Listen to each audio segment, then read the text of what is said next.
Կովկաս, Միջին Ասիա, Մերձվոլգյան քաղաքներ, Ուրալ, Ռուսաստանի հարավ, Ղրիմ, Ուկրաինա, Բելորուսիա, Լիտվա, Լեհաստան։ Սա է աշխարհագրական այն անվանումների ցանկը, ուր փայլատակել է այդ հայ զորավարի տաղանդը։ Պատմությանը հայտնի շատ տաղանդավոր հայեր, դիվանագետներ ու գիտնականներ, արվեստագետներ ու զորականներ հնարավորություն չեն ունեցել իրենց օժտվածությունը ծառայեցնել հարազատ ազգի շահերին։ Այս զորավարն էլ թեև իր կյանքի ու մարտական ուղու մեծ մասը օտար հողի վրա անցկացրեց, բայց մանուկ օրերից ոգեշնչված ավարայդի հերոս Վարդանի, իսկ ավելի ուշ Խաչատուր Աբովյանի վերքի աղասու կերպարով արդեն հասցրել էր կռվել նաև իր ժողովրդի ու հայրենիքի համար եւ ուղն ու ցույցով հայ մնաց իր կյանքի ու փառքի բոլոր օրերին։ Նրան ողջ խորհրդային երկրում ճանաչում էին սիրելի դարձած Հակիրճ անվամբ Գայ։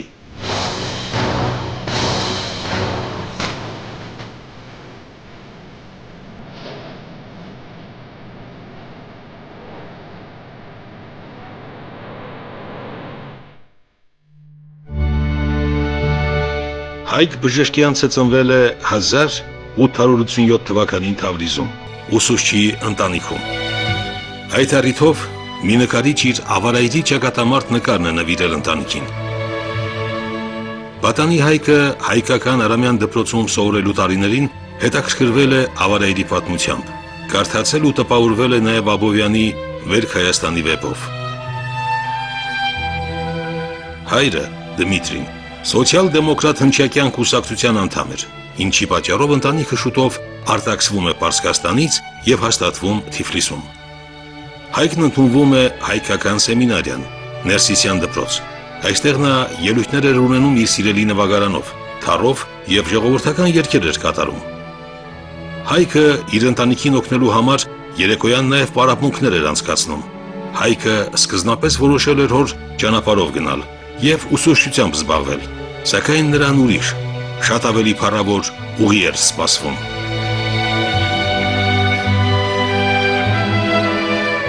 1903 թվականին 16-ամյա Հայկը ընդգրկվում է հնչակյան կուսակցության շարքերը։ Թիֆլիսի եւ Բաքվի թերթերում տպագրում է իր հոդվածները բանվոր հայ կեղծ անվամբ։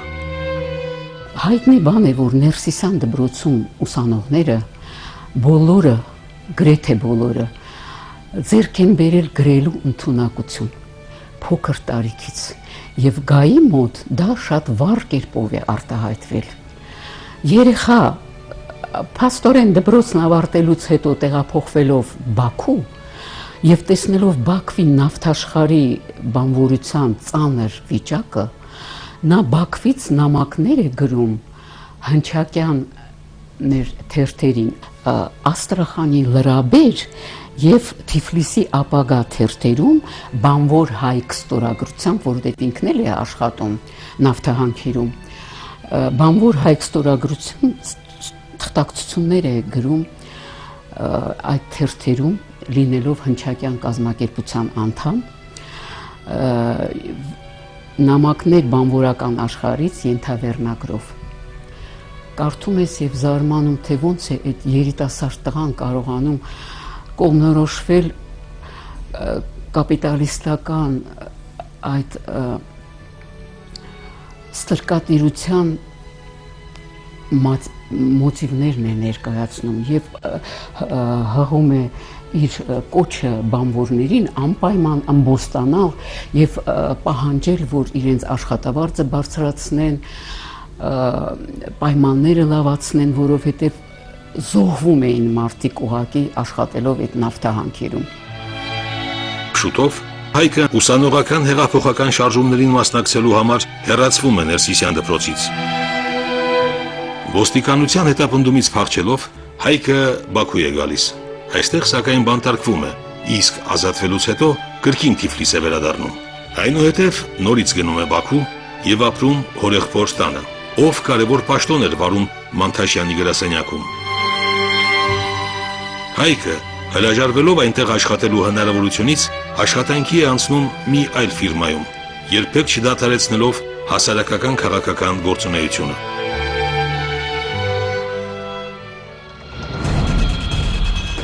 1914 թվականին, երբ սկսվում է առաջին համաշխարհային պատերազմը, Հայքը որպես կամավոր մեկնում է Կովկասյան ռազմաճակատ, զինվորագրվելով Գրիգոր Աֆշարյանի ջոկատին։ Մասնակցում է Էրզրումի, Խլաթի եւ Մուշի կռիվներին։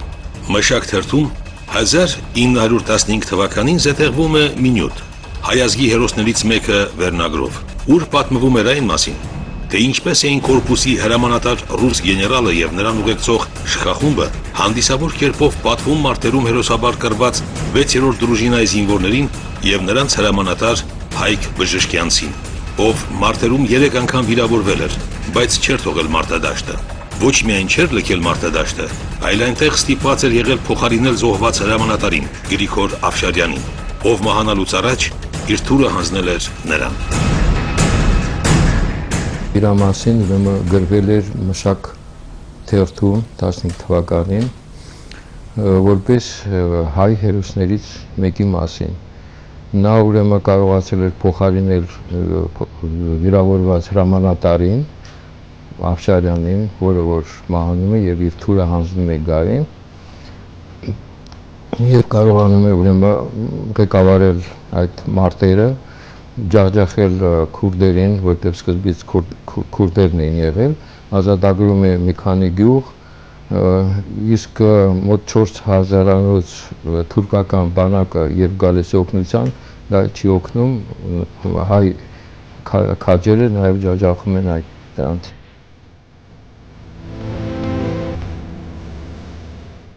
Ստանձնելով 6-րդ դրուժինայի հրամանատարությունը, Հայկ Բժշկյանցը ցուցաբերում է անօրինակարիություն, ջախջախելով թշնամուն եւ ազատագրելով 3 գյուղ։ Հայ քաջերը թշնամուն հետ են շպրտում, մեծ կորուստներ հասցնելով։ Հենց այդ քաջագործության համար էլ կորպուսի հրամանատար ռուս գեներալը շնորհավորում է Հայկ Բժշկյանցին եւ կրծքին ամրացնում Սուրբ Գևորգ շքանշանը ու մեդալը։ Իսկ ճակատին դեռ արյան հետքեր կրող վիրակապներ։ Այդ փայլուն հաղթանակից հետո Հայկի անունը հայտնի է դառնում ամբողջ ռուս-թուրքական ռազմաճակատում։ Մշակ թերթում Բժշկյանցի հետ հարցազրույց է տպագրել գրող Ալեքսանդր Շիրվանզադեն, ներկայացնելով նրա հրամանատարությամբ գործող ջոկատի հեղինակության եւ նաեւ տրամադրվող վատ հագուստի եւ սննդի մասին։ Գայը պատահական փողոցում Թիֆլիսում հանդիպում է Շիրվանզադեին, որը որ մեծ հետաքրքրությամբ նորից իրեն հարցուփորձ է անում եւ վերջում էլ Գայը ուրեմն ասում է մի հարցի մասին էր, որ այդ 6-րդ կամավորական դրուժինան, որին ղեկավարում է մի քիչ իրանց լավ չէին նայում, այսինքն զինվորները կիսաբոբիկ, կիսաքաղցած եւ պատճառներից մեկը նա էր, որ ուրեմն այդ բյուրոն, որը հայկական, որը այդ հարցերով էր զբաղված, սպասարկման հարցերով, իրանց մի քիչ ավելի վատ էր նայում, մնացած դրուժինաները դաշնակցականներից էին կազմված, իսկ այստեղ 6-րդում հավաքվել էին ուրիշ կուսակցությունների ներկայացուցիչներ եւ միգուցե դա էր պատճառը, որ իրանց այդ ձևի վերաբերում Շիրվանզադեն դրա մասին գրում է։ 1916 թվականին Բժշկյանցն ավարտում է Թիֆլիսի հայկական ջոկատների, հրամանատարների եւ սպաների հատուկ դպրոցը եւ այդ նույն տարում նշանակվում հայկական մարտական պայեստային ջոկատների պետ։ Առաջին համաշխարհային պատերազմից ստացած իր տպավորությունները, մասնակցած կռիվների նկարագիրը Հայկ Բժշկյանցը զետեղել է Նամակներ Էրզրումի ռազմաճակատից ուշագրությունների գրքում։ Ինչպես Բաքվի նավթաշխարից հղած իր նամակներն է ուղարկում, չէ՞։ Այստեղ եւս այս ճակատամարտերի մասին հղում է իր տպավորությունները մեր հայ ջոկատների պայքարի մասին Էրզրումում, Մուշում եւ Խլաթում։ Մուշից, Խլաթից, Էրզրումից նրա գրած ռազմական ռեպորտաժները տպագրվել են Թիֆլիսի գաղափար թերթում, նույնպես հնչակյան։ Նամակներ Էրզրումից վերնագրով հիմնականում եւ ռազմական գրություններ դեպի Էրզրում ճանապարհորդական գործի։ Ոչ մի աշխատության մեջ մենք այդպիսի մանրամասնությամբ չենք տեսել, չենք կարդացել երբևէ մասնակցի պայքարի մասնակցի տպավորությունները, թե ինչ վիճակում են եղել հայ փախստականները, որոնք կամաց վերադառնում էին Էրզրում, կարդում ես եւ ապշում ուղակի գայի նրբանկատության վրա, նույնպես մարդկայնության, նույնպես հերոսի եւ ազգային հերոսի նկարագրած պատմություններ են դրանք։ Հետագայում բժշկյանցը ընտանիքի հետ բնակվում է Միջին Ասիայում, իսկ հետո էլ Մերձվոլգյան շրջաններում, որտեղից էլ սկսվում է Ռուսաստանի քաղաքացիական պատերազմի հերոսի փառապանծ ռազմական ուղին։ 1918 թվականին բոլշևիկյան կուսակցությանն անդամագրված Հայկ Բժշկյանցը իր հետագա ամբողջ կյանքը նվիրել է իր դավանած գաղափարների իրագործմանը։ Մի անգամ զինվորներից մեկը հարցրել է նրան, թե ինչու է Կովկասին Ռուսաստանի կռիվներին մասնակցում։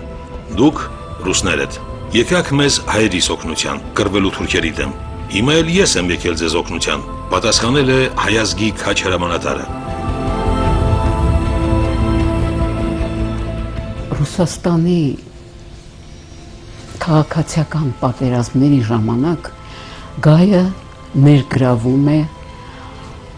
ղեկավար զինվորական աշխատանքի։ Նրան ուղղակի ներգրավում են, որովհետև նա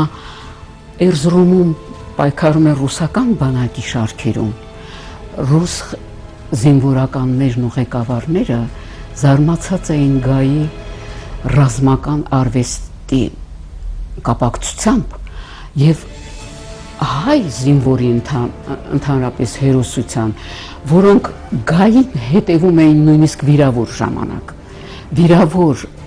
հայը հետևել է գային, որպեսզի կատարի նրա հրամանները եւ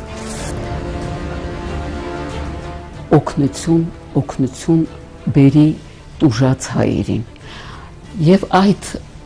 տպավորությունը ռուս ղեկավարության, ռազմական ղեկավարության մեջ այնքան ուժեղ էր, որ նրանք հետո գային ներգրավեցին Ռուսաստանի քաղաքացիական պատերազմների մեջ։ Նրա ղեկավարությամբ գործող դիվիզիայի կարմիր բանակայինները դժվարանում էին արտասանել թե Հայկ, թե Բժշկյանց բառերը։ Այդ պատճառով սկսում են նրան դիմել Գայ ազգանունով, որը հայ բառի ռուսերեն տարադարձումն է։ Դա իրենց համար հեշտ էր արտասանել եւ հասկանալի բառ էր, քանի որ սլավոնների լեզվով նշանակում է անտառ։ Հետագայում նաեւ ռազմական հրամաններում ու պաշտոնական փաստաթղթերում Բժշկյանցը հենց այդպես էր անվանվում։ Այդպիսով Ռուսաստանի քաղաքացիական կռիվներում ծնվեց ազգությամբ հայ հերոս Գայը։ Ինքը հայկ է եղել, հրամանատարը դարել, որ ասել է հայկ բանը, ռուսները ասել են չէ, մեզ համար դժվար է, տանարիք ես գայ ասենք։ Գայն է ուրեմն բաներն եւ ուկրաիներեն եւ ռուսերեն նաեւ բան անտառ նշանակում, երիտասարդ անտառ նշանակում, դրա համար իրանց համար դա բան բառեր է, հարմար բառեր եւ ինքը հետաքրքիր է, որ ուրեմն բոլոր հետագա բաներում նաև պաշտոնական թղթերում բաներում ինքը որպես Գայ Դմիտրիևիչ Գայ բանում։ 1918 թվականի հուլիսին Գայը նշանակվում է Սենգիլեի Ստավրոպոլյան ռազմաճակատի հրամանատարի տեղակալ, ապա Սիմբիրսկի համահավաք, հետագայում Սամարա Ուլյանովսկյան 24-րդ դիվիզիայի պետ։ Այն իր բարձր պատրաստականության եւ կուռ ոգու շնորհիվ ստացել էր երկաթե դիվիզիա անվանումը։ Այս դիվիզիան աչքի է ընկել Սիմբիրսկ, Սամարա, նաեւ Վոլգայի եւ Ուրալի շրջանում գտնվող մյուս քաղաքների մարտերում։ Հրամանատար Հայկ Բժշկյանցը պատմական հերագիր է ուղարկել Լենինի հասցեով, զեկուցելով նրա ծննդավայր քաղաքում Սիմբիրսկում տարած հաղթանակի մասին։ Խաչևսկուի ենթակայությամբ նա կռվում ազատագրում է ուրեմն Սիմբիրսկը, որը Լենինի հարազատ քաղաքն է եղել եւ դա հայտնի է պատմության մեջ, այդ հայտնի հերագիրը, որը նա ուղարկում է Լենինին, որ ասում է, որ առաջի պատասխանը առաջի վերքի համար, երկրորդ վերքի համար կլինի ուրեմն Սամարայի ազատագրումը։ Դա պատմության մեջ մնացել է որպես հայտնի հերագիր։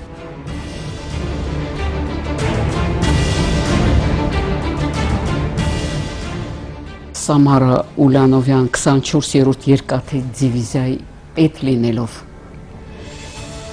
ժողովուրդը զինվորները իրենք այդ գունդը համարեցին երկաթե, որովհետև գայի երկաթե կամքը ստեղծեց մի բանակ, որը կարողացավ ազատագրել մի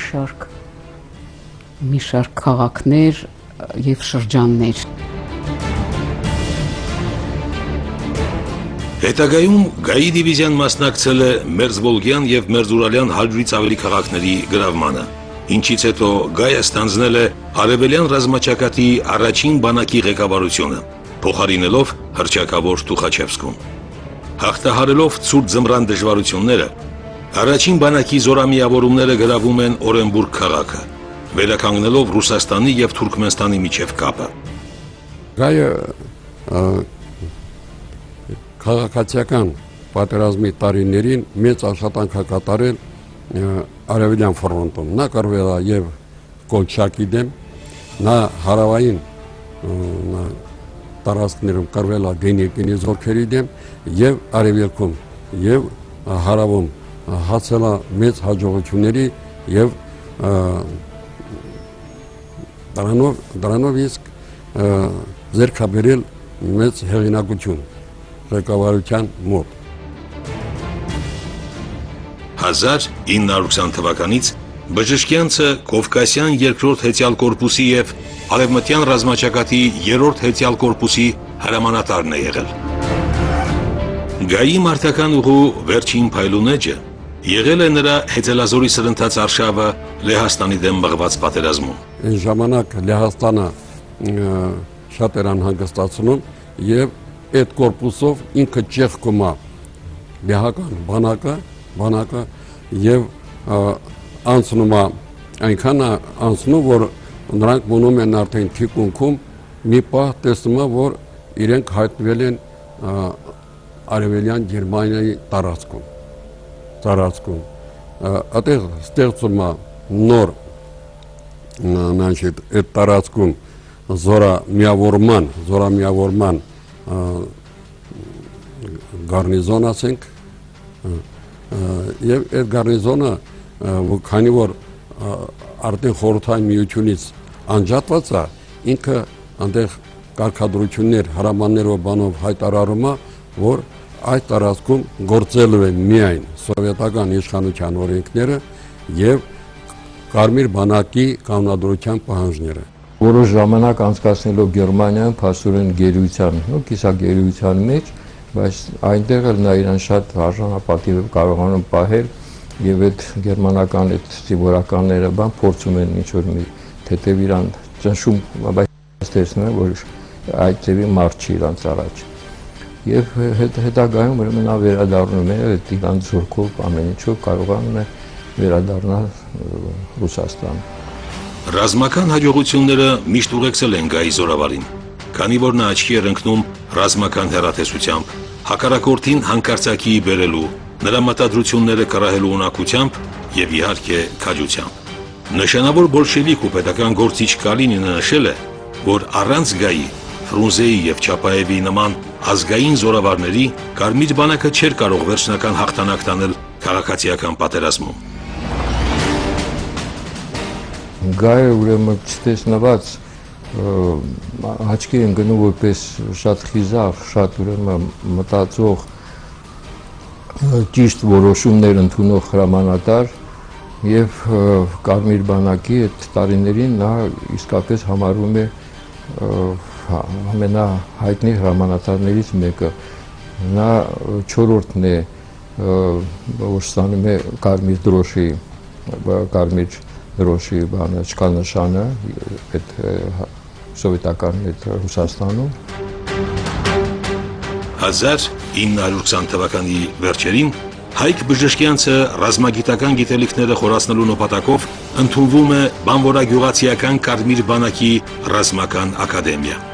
Շրջապատված իր մարտական ընկերներով նա ուսումնասիրում էր ոչ միայն ռազմական գործը, այլև հասարակական գիտություններ։ Երկու տարի անց Գայը ակադեմիայի ցածր կուրսերն ավարտելուց հետո ընդունվում է բարձրագույն հրամկազմի դասընթացները։ Հունիսին այն ավարտելուց հետո Բժշկյանցը ռազմահեղափոխական խորհրդի հրամանով նշանակվում է 11-րդ հեծելազորային դիվիզիայի հրամանատար։ Գայը, որ շատ վաղուց էր ցանկանում Հայաստան վերադառնալ, ուրախությամբ եւ ոգևորությամբ է ընդունում նոր որոշումը։ 1922 թվականին Գայը նշանակվում է Հայաստանի ռազմական գործերի ժողովրդական կոմիսար, այդ պաշտոնում փոխարինելով Ալեքսանդր Միասնիկյանին։ Հետարքիր է նաև Գայի 22-23 թվականներին Հայաստանում լինելը որպես զինկոմ,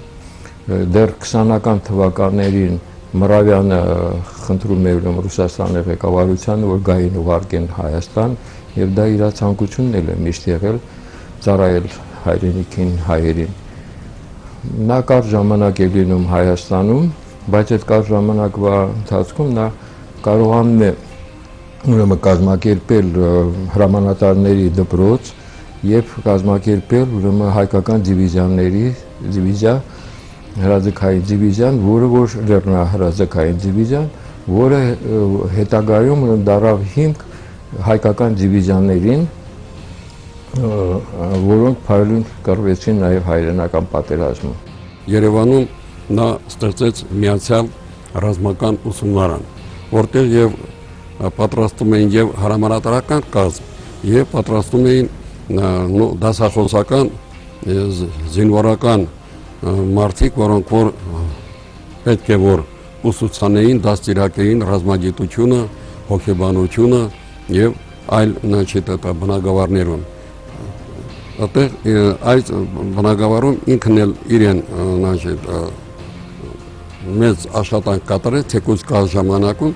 Ալեքսանդր Միասնիկյանի անվան միացյալ դպրոցի սաներից շատերը հետագայում հայրենական մեծ պատերազմի տարիներին դարձան նշանավոր զորավարներ։ Նրանցից էին մարշալ Համազասպ Բաբաջանյանը եւ գեներալ Նվեր Սաֆարյանը։ Գայը իրենց իսկ խոստովանությամբ մեծ ազդեցություն եւ դերակատարություն է ունեցել երկու այլ նշանավոր զորավարների՝ Ժուկովի եւ Հովանես Բաղրամյանի կայացման գործում։ Ոչ միայն անձամբ երկուսին էլ խորհուրդ է տվել ռազմական կրթություն ստանալ, ոչ միայն նրանց համար օրինակ է ծառայել որպես լեգենդար հերոսի կերպար, այլև դասավանդել է երկուսին էլ։ Հետարքիր է, որ Գայի ղեկավարությամբ ենթակայությամբ եղել են նաև մարշալներ Ժուկովը եւ Բաղրամյանը։ Եվ Ժուկովին ինքը Գային է ուղարկել ուսման համար, ասել է, որ դու շատ բան ունես,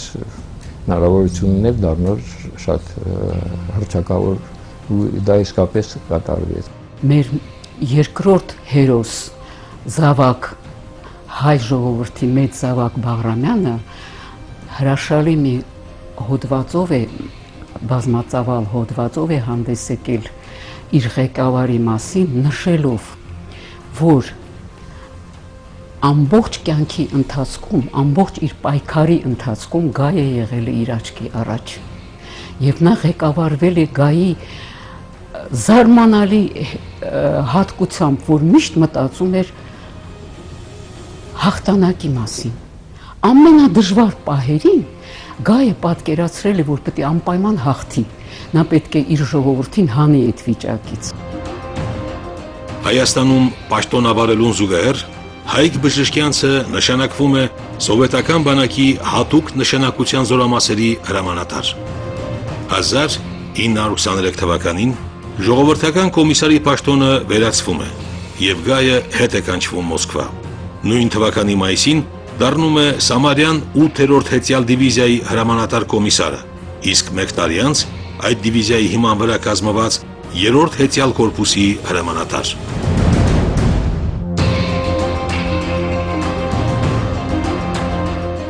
1927 թվականին Հայկ Բժշկյանցը Մոսկվայի Միխայել Ֆրունզեի անվան ռազմական ակադեմիայի ասպիրանտ է եղել։ Ուսումնասիրել է քաղաքացիական պատերազմի պատմությունը, պաշտպանել է թեկնածուական թես եւ ավարտելով հետագայում ինքն է դասավանդել այնտեղ։ Հետո եղել է Նիկիտա Ժուկովսկու անվան ռազմաօդային ակադեմիայի ամբիոնի վարիչ։ Հայկ Բժշկյանցը, ով պրոֆեսորի կոչում ուներ, Տիրապետում էր 10-ից ավելի լեզվի։ Ռազմագիտական բազմաթիվ աշխատություններ է հեղինակել։ Դրանցից կարելի է թվել առաջին հարվածը Կոլչակին, Վարշավայի վրա 3-րդ հետյալ կորպուսի գործողությունները Արևմտյան ճակատում, Սիմբիրսկի համար մղվող մարտերում եւ այլն։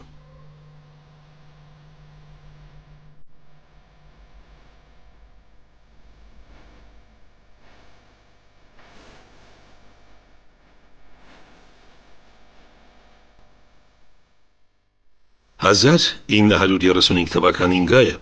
ում քաջագործությունների մասին լեգենդներ էին հյուսվել եւ պատմվում էին ամբողջ խորհրդային երկրում, ով 2 անգամ Կարմիր դրոշի շքանշանի էր արժանացել, հանկարծակի հեռացվում է բոլոր պաշտոններից, Կարմիր բանակից եւ կոմունիստական կուսակցությունից։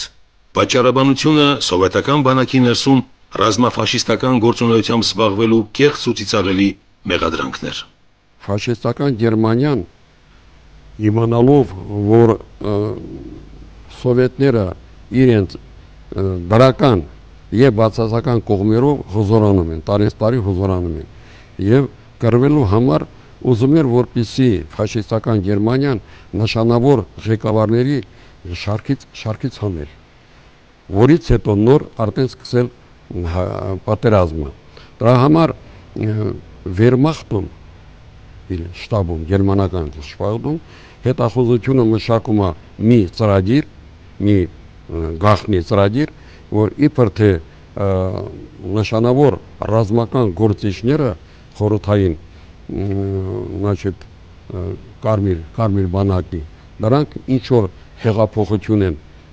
ուզում կազմակերպել Ստալինի տոտալիտար ռեժիմը վերացնելու համար։ Եվ այդ փաստաթուղթը հասնում է մինչև խորհրդային միության ղեկավարներին եւ քննարկում է այդ հարցը ինչ անեն եւ այդ իսկ պատճառով պետք է որ նշեմ Տոխաչևսկի, Եգորովը, Յակիրը, Բլյուխերը, Էյդմանը եւ մի շարք այլ նշանավոր հայտնի, որոնք որ իրենց եւ առաջին համաշխարհային պատերազմում եւ քաղաքացիական պատերազմի տարիների եւ հետագայում արդեն նրանք իրենց ցուցաբերել են որպես նշանավոր մարդիկ զինվորական տեսակետից։ Դրանց թվում էր նաեւ Գայը։ Ձերբակալությունից հետո արգելվում է նաեւ նրա աշխատությունների տպագրությունը Մոլոդայա գվարդիա բարբերականում։ Ըստ էության, սա պրոլետարական ծագում ունեցող առաջին կարմիր բանակային հրամանատարի ձերբակալությունն էր։ Նրան պիտի հաջորդեին շատերը։ Ժողովրդի թշնամի հռչակված հայ հրամանատարն ի տարբերություն շատերի,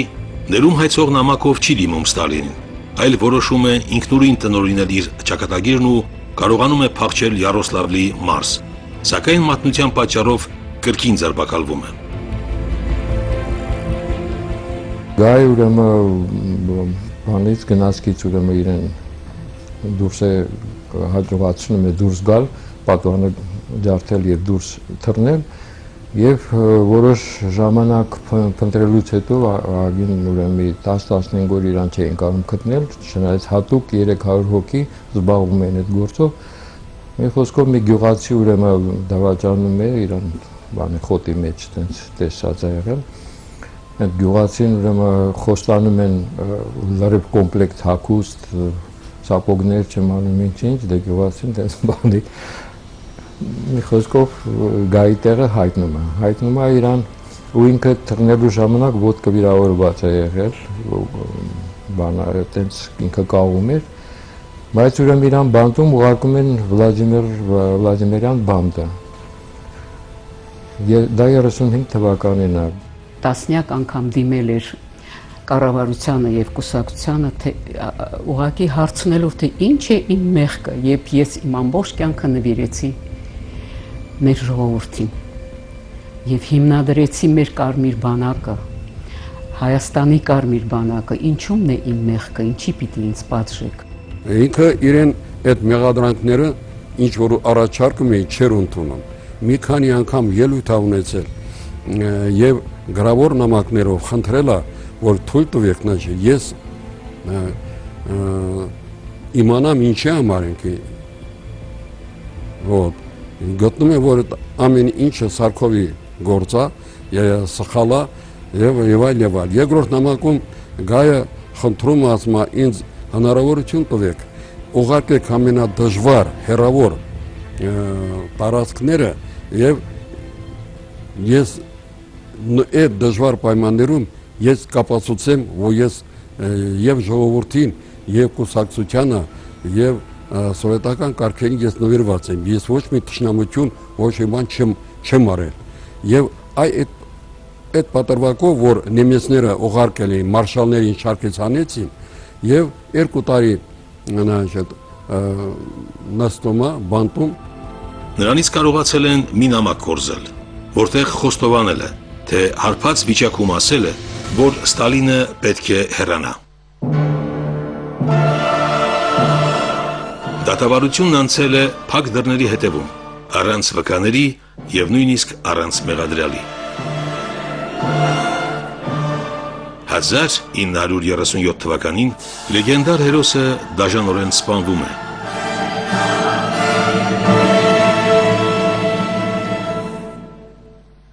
Այն փառավոր կյանքը, որ զինվորական ինքը անցել էր ու այդ ձևի վերջը ունենում դա իհարկե շատ ցավալի է, շատ տխուր։ 37 թվականից հետո 40 տարի բոլորը լռեցին գայի մասին։ Նրա տարիքի չափ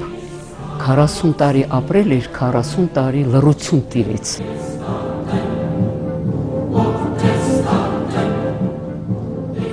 Գայի անունը մատնվում է մոռացության թե Հայաստանում եւ թե Ռուսաստանում եւ միայն Ստալինի մահվանից հետո, երբ պսակազերծվեց նրա կերպարը, Հայկ Բժշկյանցը արդարացվեց հետմահու։ 1967 թվականին Երևանում եւ ամբողջ հայկական խորհրդային սոցիալիստական հանրապետությունում մեծ շուկով ու հանդիսավորությամբ նշվեց Գայի ծննդյան 80-ամյակը, որին ներկա էր նաեւ հերոսի դուստրը։ Հայաստանի մինիստրների խորհուրդն էլ Գայի արձանը կանգնեցնելու որոշում է ընդունում։ Նրա անունով կոչվում են փողոցներ, դպրոցներ, ինչպես նաեւ Երևանի սպայի տունը։ Մահկանացուտ կնքիր թամբին ֆիլմի շնորհիվ Հայկինոն եւս փորձ է արել հավերժացնել Գայի հիշատակը։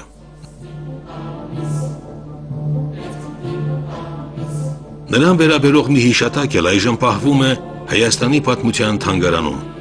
Հայկ Բժշկյանցի թուրը, որ 1923 թվականին Հայաստանից հեռանալիս ինքն էր նվիրել Երևանի ռազմական հրամանատարների դպրոցին։ Հետագայում հանձնվել էր դիվիզիայի հրամանատարներից մեկին, Անդրկովկասյան հրաձգային մրցումների հաղթողին։ Երբ Գայը ժողովրդի թշնամի էր հռչակվել, Թրիտերն այն թաքցրել էր ջրհորում։ 25 տարի ջրհորում մնալուց հետո այդ հռչակավոր թուրը պատահաբար գտնվել է։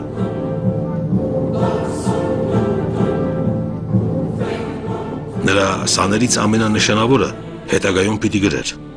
Ես տեսա գեղեցիկ եւ զինվորական իմաստով ձիգ տղամարդու։ Նրա աչքերը փայլում էին բարիկամեցողությամբ, իսկ ձայնի հանգստությունը վկայում էր հավասարակշիռ բնավորության ու ինքնավստահության մասին։ Ես շատ էի լսել Գայի հերոսական գործերի մասին ու հետաքրքրությամբ տնտղում էի նրան։ Մարշալ Ժուկով։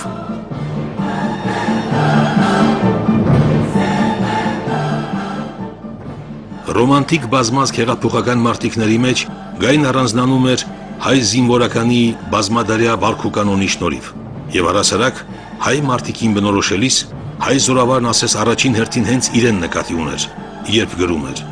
Հայ ռազմիկը քաջ է եւ քրակոտ կերպով մարտի է նետվում։ Պահանջկոտ չէ, կարգապահ է, հետաքրքրասեր է, սիրում է ռազմական գործը։